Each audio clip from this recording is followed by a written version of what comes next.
Milestones for the Aga Khan University this past month.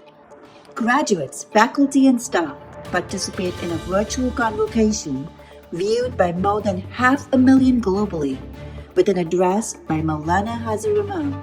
AKU is formally granted its charter in Kenya by His Excellency President Uhuru Kenyatta, who officiated the opening of the new University Center in Nairobi. The 8th Annual Pluralism Lecture was organized by the Global Center for Pluralism, with opening remarks delivered by Princess Zahra. In Pakistan, Imran Khan lays the foundation stone of Hunza's first IT park, marking a milestone for the beginnings of a future tech industry. Welcome to Al-Qisa, where we bring you news from the global Ismaili community, as well as interesting updates from the Aga Khan Development Network.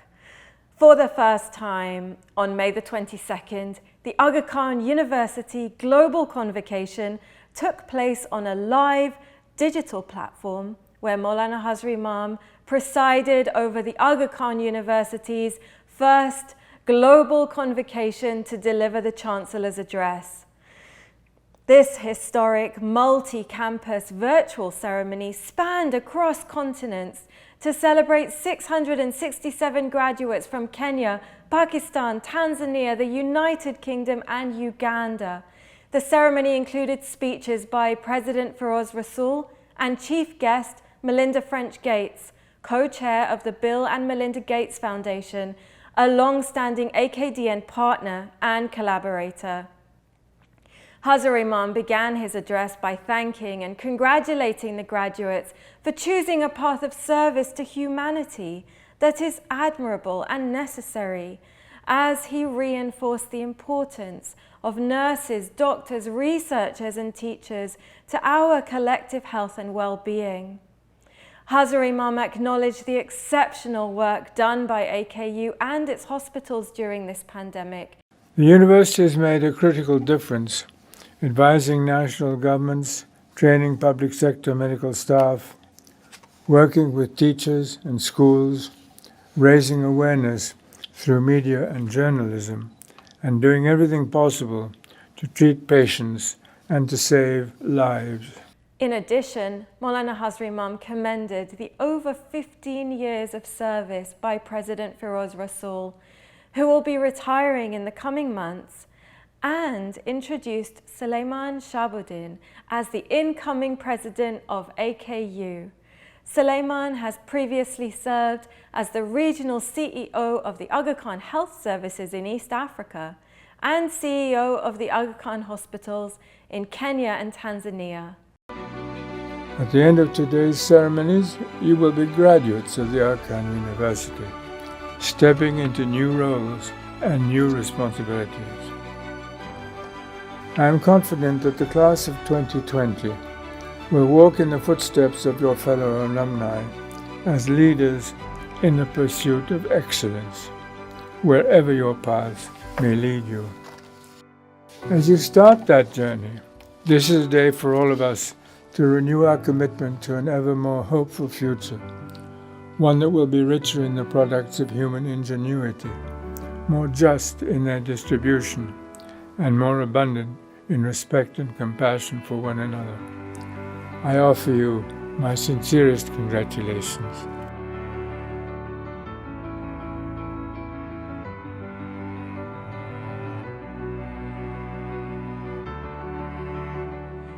Congratulations to all the graduates, their families, and the professors. Following the AKU Global Convocation on June the 11th, Maulana Hazar Imam delivered a virtual address to mark the granting of the official charter of the Aga Khan University in Kenya. As its student body and its faculty grow in size, its visibility and impact will increase. New programs will come online. Much about the Aga Khan University will change. What will not change is its principle of uncompromising quality and its mission of improving quality of life in Kenya.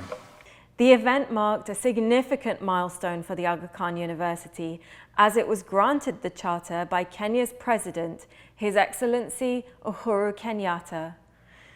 The importance of granting the charter signifies the official recognition of the institution's functions, power, obligations, and governance. Following that, we witnessed the inauguration of the Aga Khan University's new state-of-the-art campus in the heart of Nairobi.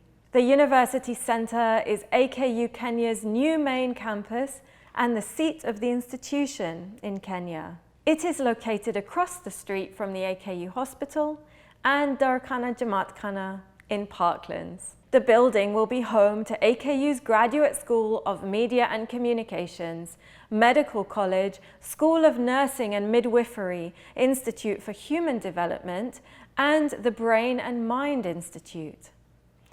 The centre is designed by the world-renowned architecture firm, Payet, which has also designed university buildings for Harvard, MIT, Princeton, and Columbia. The centre features various spaces of teaching and learning, including exhibition spaces, media rooms and studios, an amphitheatre, student life spaces, courtyards, and landscape gardens. The University Centre will play a pivotal role in advancing AKU's mission of developing human capacities through the discovery and dissemination of knowledge and application through service. Next up, in Pakistan, Prime Minister Imran Khan laid the foundation for Hunza's first ever IT park. At a ceremony in Chinarbagh, Gilgit in April, Pakistan's Prime Minister Imran Khan, alongside Hafiz Sherali, President of the Ismaili Council of Pakistan, and government representatives formally opened Hunza's first IT park. Established jointly by the Special Communications Organization of the Government of Pakistan and the Aga Khan Foundation Pakistan, the IT park will open access for increased knowledge for developing digital competencies. The park aims to provide state-of-the-art infrastructure and provide a co-working space for small and growing businesses, startups, and freelancers. The establishment of this park will also enable the youth of the region to prepare for the digital-driven future in areas such as artificial intelligence, blockchain, robotics, and other emerging areas. On May the 19th, Ethiopian-American novelist and 2020 Booker Prize finalist Maza Mengiste delivered the 8th Annual Pluralism Lecture, which was organised by the Global Centre for Pluralism and the University of British Columbia. Princess Zara, a member of the Board of Directors for the Global Centre for Pluralism, in her introductory remarks, reflected on how the pandemic has created an urgency for building respect, empathy, and a more equitable, just, and prosperous future for all. This is also the first lecture to feature a speaker from the world of the literary arts, an important yet often overlooked arena for advancing pluralism. As we face numerous challenges in building pluralism, we need gifted, visionary, empathetic thinkers like herself. Maza Mengiste is the author of Beneath the Lion's Gaze, named one of The Guardian's 10 best contemporary African books, and The Shadow King, which was a 2020 Booker Prize finalist. In her lecture, she uses the imagery of photographs from Italy-occupied Ethiopia in the 1930s to question the narrative and impressions that come from the pictures, which are deceiving without understanding the surrounding context. Because if we cannot fully know the past, what does it imply about how we imagine the future? Links to the lecture and introductory remarks are available on the Centre for the Global Pluralism website. There is no doubt that the world is becoming increasingly vulnerable to climate change and that something needs to be done in a hurry. Within our own institutions, we see AKDN sponsoring climate initiatives such as the Earthshot Prize, while members of our Jamaat are doing their parts by cleaning up their communities and planting trees. Fahim Noorali is one of 4 Global Climate Finance Trade Commissioners for Global Affairs Canada and is based at the Embassy of Canada in Washington, D.C.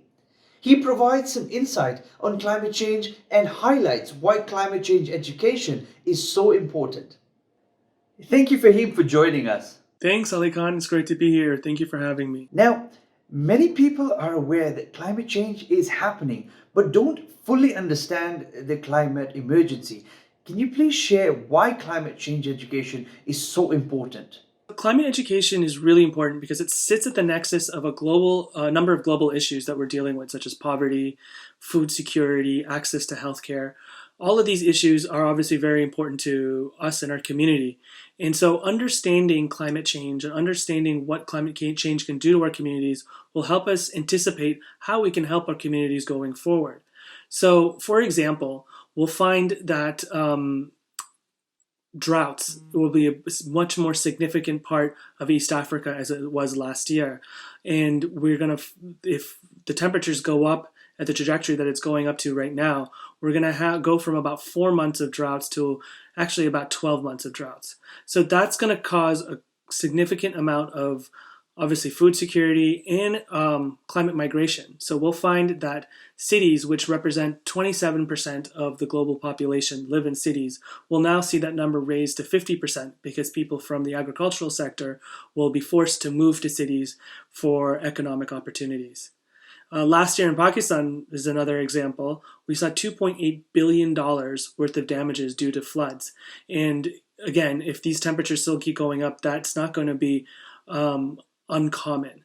And in addition to the billions of dollars of damages, it really stops people from getting healthcare and affects critical infrastructure.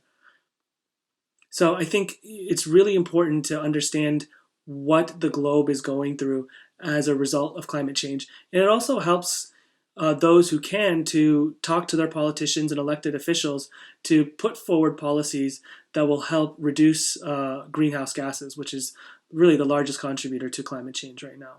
We hear a lot about the 1.5 degrees threshold and the 2 degree threshold. What do those mean? Like, what will happen if we go over those thresholds? So yeah, we hear a lot of information in the news about trying to get to 1.5 degrees or 2 degrees. And what that means is the average global temperature cannot go beyond, now it's agreed to 1.5 degrees above pre-industrial revolution temperatures. So temperatures benchmarked from the mid-19th century, at least in the US. That was actually a 2 degree level when climate science started getting a lot more attention in the 1970s. But it was actually unfair towards small and developing states or small island states. And so ultimately it's sort of agreed in science that it's actually, we can't get above 1.5 degrees before we get to a point where we're just going to see a much more of these natural disasters. And so what we want to see with the 1.5 degrees is getting to a place where we're not going to see flooding or massive droughts that I mentioned earlier. And unfortunately, even in a 2 degree scenario, we'll find cities like Vancouver, Karachi, Dar es Salaam all being affected by floods because of climate change. And there are some really good models out there that will actually show you what those cities are going to look like. I think the other thing to sort of understand is that even when these NDCs or national determined contributions are being met, or if they're going to be met by what the country's committed to in 2015, that only gets us to a 3 degree rise, which of course is too high. And in the absence of that, because those NDCs aren't being met, unfortunately, we're actually on a trajectory for 4 degrees. And so I think understanding those numbers really gets us globally to understand, why global gas emissions, greenhouse gas emissions are the reduction of those are important. Thank you, Fahim, for that interesting discussion on climate finance and climate change. Thank you. Station Houston, are you ready for the event? Station is ready for the event. Now in Houston, Texas, we're looking at this unique collaboration with NASA, where the Southwest Council has partnered with NASA to host a live event from the International Space Station. On May 17th, the Aga Khan Education Board for the Southwest USA facilitated a unique learning opportunity for students from several Houston area schools. In collaboration with NASA, the Southwest Council hosted an in-flight education downlink live from the International Space Station with Expedition 65 astronaut Megan McArthur. Students asked a range of questions to the astronauts throughout the 20-minute event, such as how the perspective of Earth has changed now that they have left, what happens when liquids get into machinery, and what it takes to become an astronaut. In his introduction of the event, Sylvester Turner, the mayor of the city of Houston, spoke of the Jamaat's emphasis on education, and I quote, "The Ismaili Council's initiative, facilitated through volunteers, strives to improve educational outcomes amongst children from birth through college by embracing the sharing of knowledge to help improve the quality of life of people around the world. Today is one such exciting program." End of quote. As a complement to this session, the Aga Khan Education Board for the Southwestern USA also hosted STEM demonstration sessions virtually on topics related to the long-term impact of life and work in space. These interactive sessions provide students a better understanding of life in space and the opportunity to learn through experiments and interactive modules in this session. Next in, Pakistani women are scaling to new heights, leading rescue teams across the northern frontier. Pakistan's northernmost region of Gilgit-Baltistan is where three of the world's highest mountain ranges converge: the Hindu Kush, the Karakoram, and the Himalayas. Hundreds of glaciers and powerful mountain rivers, including the Hunza and Gilgit, slice through this region. However, this magnificent landscape is routinely disturbed by tremors, avalanches, landslide, and glacier lake outburst floods that can shake the life of its people. Community-based response and search and rescue teams play a crucial role during these calamities. Bridging the gender gap, women are at the forefront of this calling. In line with its mission to help communities prepare for and respond to natural disasters, the Aga Khan Agency for Habitat has trained 50,000 volunteers, half of whom are women in community-based disaster risk management, since it was founded as Focus Pakistan in 1998. Many of these training sessions are led by women and include climbing mountains and gorges using ropes and harnesses, using zip lines and rappelling. Volunteers are also trained to handle serious casualties and injuries. Women have been central to disaster relief in Pakistan's mountain villages, honing their skills not only to save the lives of other women, but also to take charge and lead the way in AKDN's community-based disaster risk management efforts. Now over to you, Shamia, in Mombasa. Thank you, Ali Khan. As this is the exciting period of graduations and convocations, the Aga Khan Academy Mombasa in May held an intimate and socially distanced ceremony to honor the 72 exceptional students of its graduating class of 2021 as they completed their International Baccalaureate Diploma program. This milestone event was attended by immediate family members of the graduating class in person, and the event's live stream was attended by over 4,000 viewers worldwide. Students from the class of 2021 have collectively received over $4 million in university scholarships and admission offers to attend prestigious universities around the world, including the University of California, Berkeley, King's College London, New York University Abu Dhabi, and the University of British Columbia, amongst others. The guest speaker at this year's graduation was alumnus Hamsaran Jogi, who graduated from the Academy in 2012. He is a philanthropist and the co-founder of Chipper Cash, the largest mobile cross-border money transfer platform service in Africa. One of the tenets that I learned at the Academy was this notion of we are responsible for the collective growth of our society. Maulana Hazar Imam's long-term vision is for the academies to be a global learning community where young people develop the capacity to become future leaders of society. Congratulations to the class of 2021. And now on to our next story. At age 32, professional climber Sirbaz Khan from Pakistan summited Mount Everest and Mount Annapurna within a 30-day time frame, accomplishing a remarkable 8,848-meter climb. Mount Everest is the world's highest mountain. And if that wasn't fantastic enough, only a few weeks prior, Sirbaz climbed the 8,091-meter trek up Mount Annapurna. On a mission to complete all 14 8,000-meter peaks of the world, Sirbaz has already accomplished 7.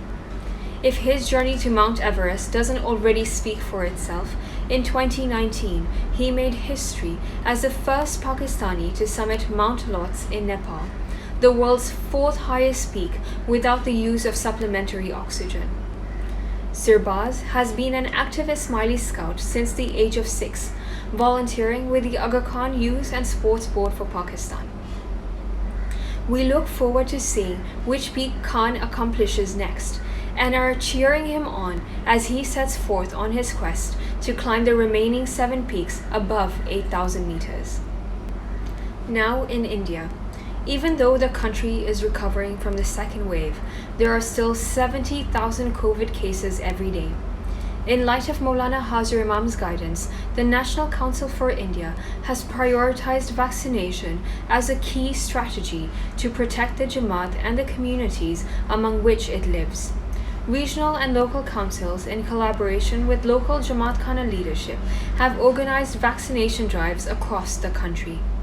To date, nearly 36,000 Murids have taken their first shot, and hundreds of volunteers have helped to register people and serve at vaccination centers.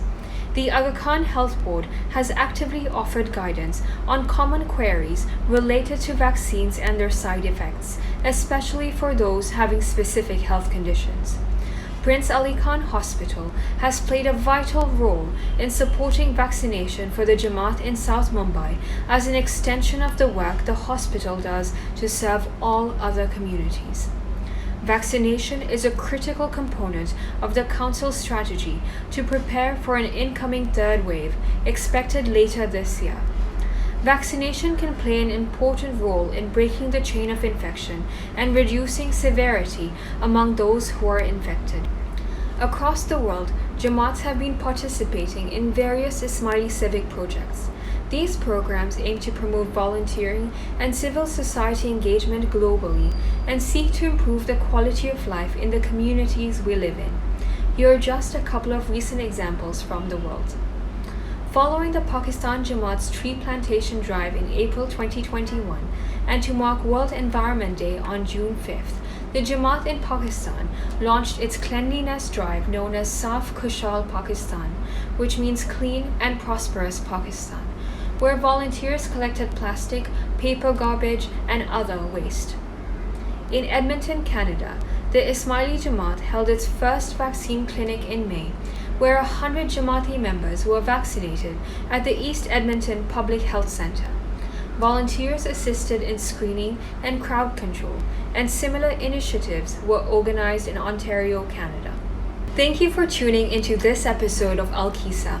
We look forward to seeing you at our next episode with more updates from the AKDN and the Ismaili community around the world. Until then, take care, stay safe, and stay healthy. Hello and welcome to Khorog. My name is Fariza Khosebekova and I'm a 3rd-year student at the University of Central Asia. We're currently here at the Taji campus of UCA where preparations are underway for the university's first ever convocation ceremony, a historic event in this institution's history. To learn more about the University of Central Asia and the positive impact it's having in the region, tune in for the next episode of Al-Qisa, the news show exclusively on the Ismaili TV.